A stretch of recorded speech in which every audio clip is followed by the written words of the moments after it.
From Los Angeles, California, the entertainment capital of the world, it's the 80s Movie Podcast.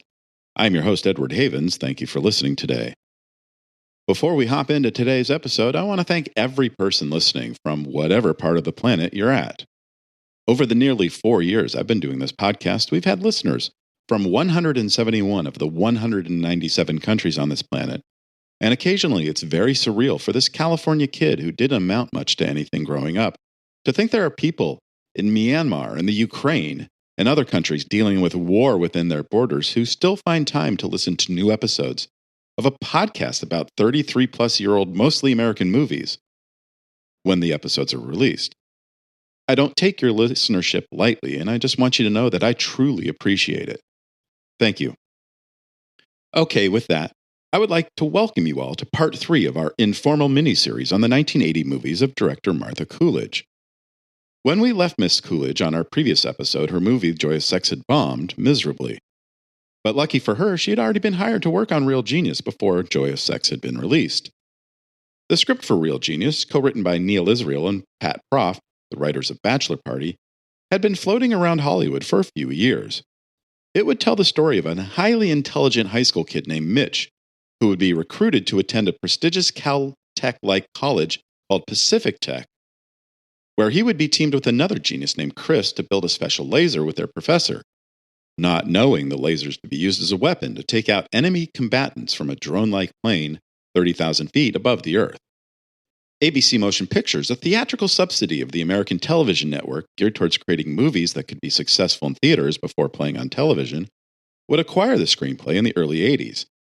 But after the relative failure of a number of their initial projects, including National Lampoon's Class Reunion and Young Doctors in Love, would sell the project off to Columbia Pictures, who would make the film one of the first slate of films to be produced by their sister company, TriStar Pictures, which was a joint venture between Columbia, the cable network Home Box Office, and, ironically, the CBS television network. TriStar had been created towards creating movies that could be successful in theaters before playing on television. TriStar would assign Brian Grazer, a television producer at Paramount who had segged into movies after meeting with Ron Howard during the actor's last years on Happy Days, producing Howard's 1982 film Night Shift and 1984 film Splash, to develop the film. One of Grazer's first moves would be to hire Lowell Gans and Babalu Mandel, writers on Happy Days who helped to create Laverne and Shirley and Joni Loves Chachi, to rewrite the script to attract a director. Gans and Mandel had also written Night Shift and rewrote the script for Splash, and Grazer considered them his lucky charm. After trying to convince Ron Howard to board the project instead of Cocoon, Grazer would create a list of up-and-coming filmmakers he would like to work with, and towards the top of that list was Martha Coolidge.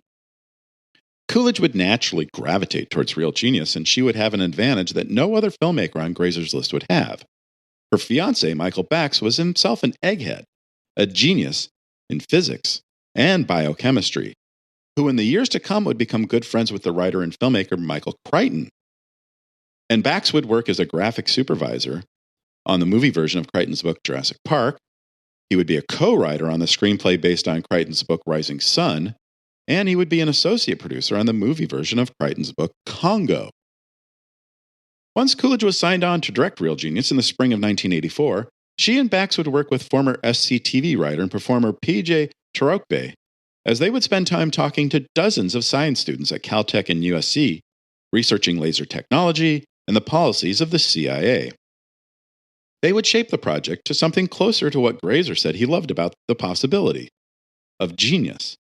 To me, Grazer would tell an interviewer around the time of the film's release, a genius is someone who can do something magical, like solve a complex problem in his head while I'm still trying to figure out the question.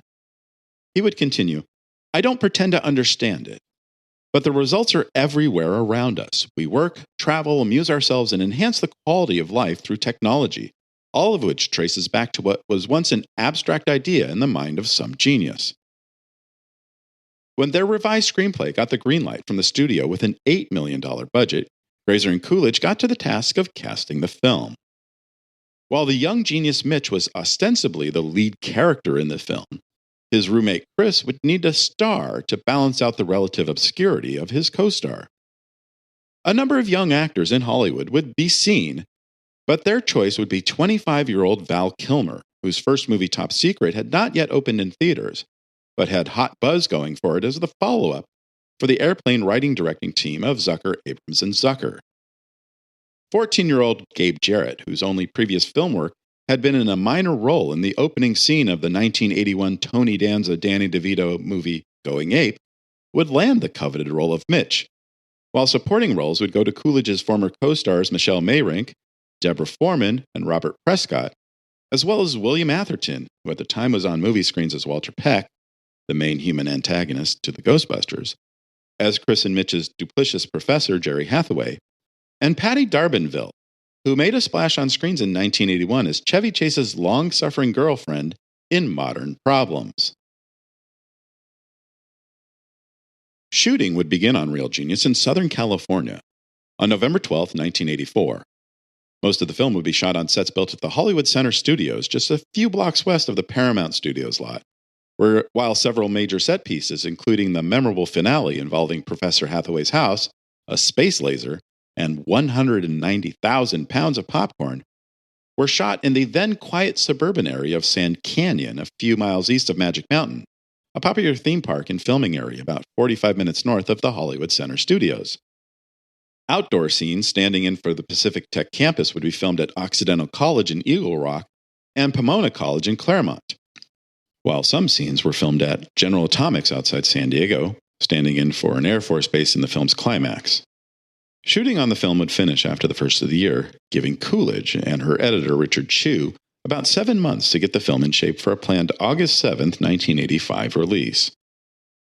Going into the summer 1985 movie season, Real Genius was positioned to be one of the hit films of the summer. They had a hot and up-and-coming star in Val Kilmer, a hot director in Martha Coolidge, and a fairly solid release date in early August. But then there ended up being an unusual glut of science fiction and sci-fi comedy movies in the marketplace around the same time.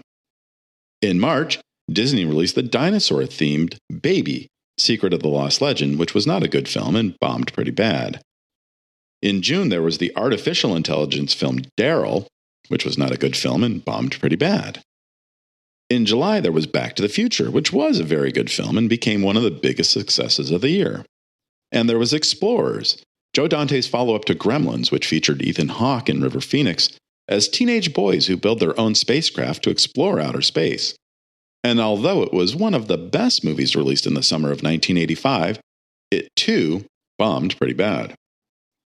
But then in a 7-day period in early August, we had Weird Science, which was not very good and not very successful, Real Genius, and My Science Project, another Disney movie about a glowing orb thing from outer space that causes a lot of problems for a lazy high school student looking for something to use for his science class final, which was one of the worst movies of the year and bombed worse than any of the other movies mentioned. Weird Science, John Hughes' follow-up to the Surprise hit Breakfast Club, which had been released only 6 months earlier, would open on August 1st and come in fourth place with $4.9 million from 1,158 theaters. In its second weekend of release, Weird Science would lose 40% of its opening weekend audience, coming in fifth with $2.97 million. But that would still be better than Real Genius, which opened on Wednesday, August 5th, and would come in sixth in its opening weekend with $2.56 million worth of tickets sold from 990 locations. My Science Project, opening on August 7th, could only manage to open at 13th place with $1.5 million from 1,003 theaters. That would be worse than a reissue of E.T. in its fourth weekend of release. In its second weekend, Real Genius would only drop 14% of its opening weekend audience, coming in with $2.2 million in tickets sold from 956 locations.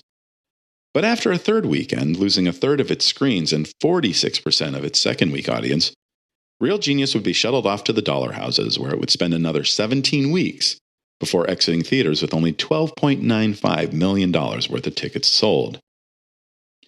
However, it's my personal opinion that the film failed to find an audience because it was perceived as being too smart for a simple audience.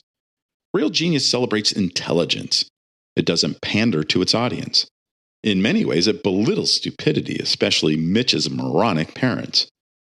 Revenge is dished out in the most ingenious ways, especially at the end with Professor Hathaway's house, to the point where the science behind how Chris and Mitch did what they did is still actively debated 38 years later. Caltech students served as consultants on the film and played students in the background, while Dr. Martha Gunderson, a physics professor at USC, whose vast knowledge about lasers informed the writers during the development stage, played a math professor on screen. And finally, to help promote the film, Martha Coolidge and producer Brian Grazer held the first ever online press conference through the CompuServe online service, even though there were less than 125,000 people on the entire planet who had CompuServe access in August of 1985. Today, the film is rightfully regarded as a classic, but it wouldn't make Val Kilmer a star quite yet. That, of course, would happen in 1986 when he co-starred as Tom Cruise's frenemy in Tony Scott's Top Gun. Gabe Jarrett would eventually become Gabriel Jarrett, appearing in such movies as Karate Kid 3, Apollo 13, and The American President, and he continues to work in movies and on television to this day.